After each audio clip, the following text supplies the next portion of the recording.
Hey everybody, I'm Fran Capitanelli, and this is Clarence White. Clarence White, one of the greatest guitar players of all time, and unfortunately he's not as well known as he should be because his life was cut short midstream, right when he was just about to peak with all of his guitar excellence. He was killed by a drunk driver loading out of a gig one night in Palmdale, California. Both him and his brother Roland got hit by this drunk driver, and Roland survived, but Clarence did not survive. And Roland just passed away a few months back. They started out as bluegrass players. They finished as bluegrass players too, but Clarence is just an amazing bluegrass player, and they had a bluegrass band called the Kentucky Colonels. They were on Andy Griffith. Ready anytime you are, Sheriff. Okay, now I've been bragging on us a whole lot, so let's do it good for Mr. Maxwell. All right?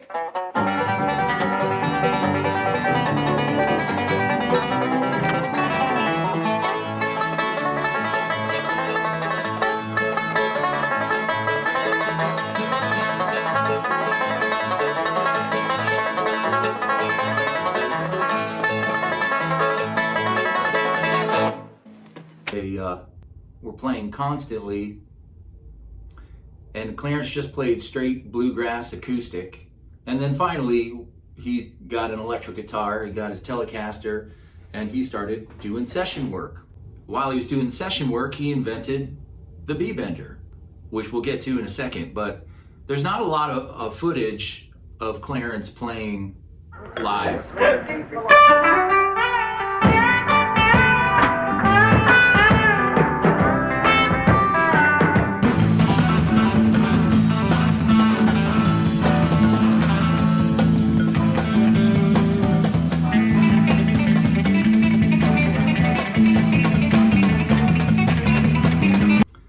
But there is this one guitar instruction video that must have been on public access TV or something back in the day with Bob Baxter.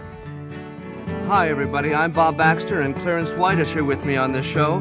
And as you remember, Clarence White's the lead guitarist, or was, with the Byrds. So what we're going to do is point out a couple things about Clarence's guitar playing that I'd like to share with the audience. These are some little things I've noticed because I have a very keen ear, as you've probably noticed. There's one thing that you're famous for, Clarence, yes, but I'll tell about the other one.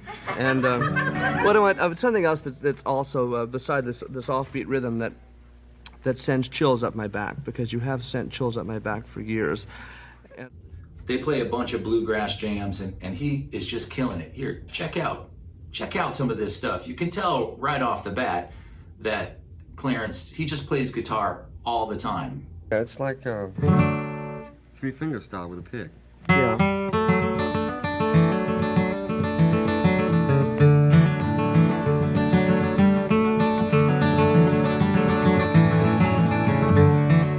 That's really great.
There's no doubt that he is always playing, because you can just tell right when he starts playing, there's a certain thing going on there that everybody else doesn't have. I love all these little bluegrass jams that he plays, and I've tried to play them all. In fact, the one, Soldier's Joy,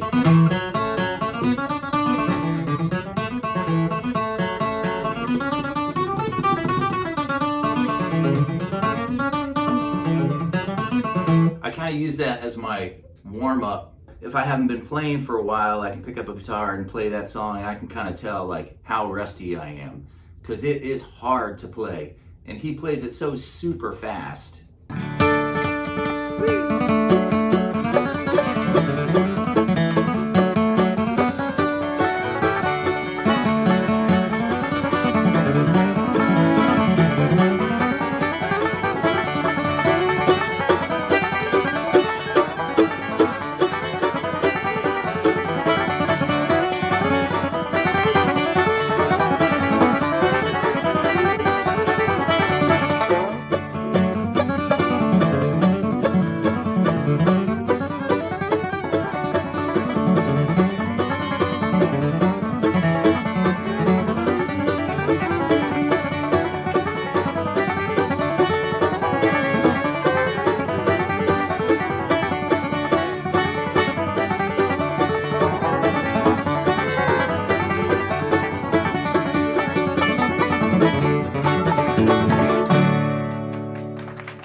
As I'm watching this, you know, I always want him to pick up the B-bender and shred some of that on this video, but it's just straight acoustic. But how cool would it be? I can't play anywhere as near as good as Clarence White, but here's a little bit of what it might sound like on I Am a Pilgrim with B-bender and acoustic and some 12-string. Why not? 2, 1.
So once Clarence started playing electric guitar, he started doing session work, and he ended up doing some sessions with the Byrds.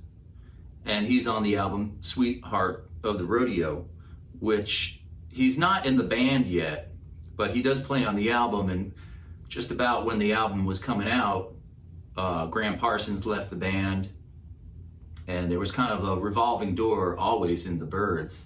And that's when Clarence White joined the Byrds as a member, and they lasted until 1970, early 70s, before they split up.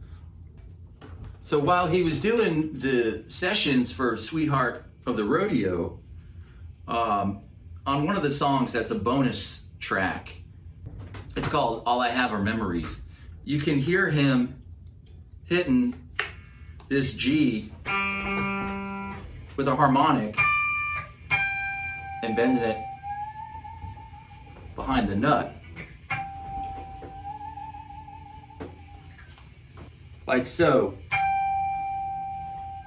He said to his buddy Gene Parsons, you know, I wish I could do that at other frets, but since you have to have your hand back here, it was impossible. And that's when they came up with the idea of the B-bender.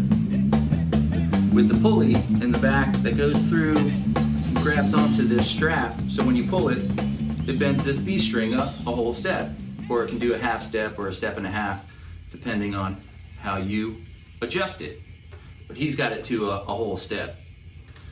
Once they came up with that, he was able to start learning some of the pedal steel parts that are all throughout this album. And then he could do that on the road, and it became like his thing. He became the master of the B-bender basically overnight.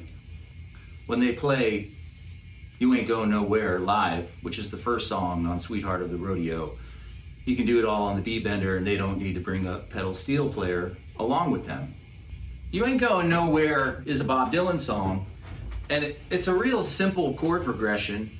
It's G, A minor, and C through the whole song. So verses and choruses are just with those three chords. So that makes it a little bit easier because you don't have to process all these different chords. You just need to know where these three chords are with all your bending stuff. So you got a G chord. You can bend it here. You can bend it here. You got this G up here. And here's another one. So there's all our spots. So we can kind of mix and match on the G chords. So you're not always playing the same bending chord over and over. And then we have the A minor chord, which you can do here. You can do it here. You can do it up here. And then there's the C chord. You can do the C here, and here, and here. And then you can find all your little spots where you're.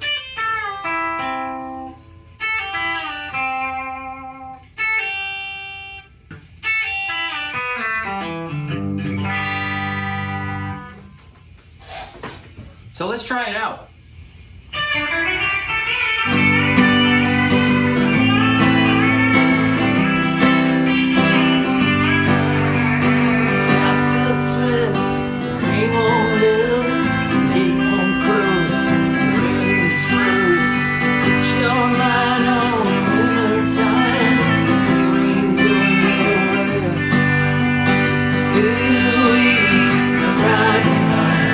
Tomorrow's the day my bride's gonna come.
White, he has such a free.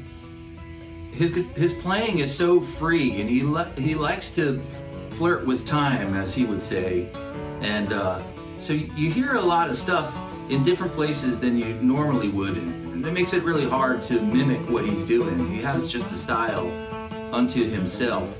But anyway, that's a little taste of Clarence White, and there's a lot more to offer from him, but we'll take it up the next time. I'm Fran Capitanelli, totally into the sound. Don't forget to subscribe, and we'll see you next time.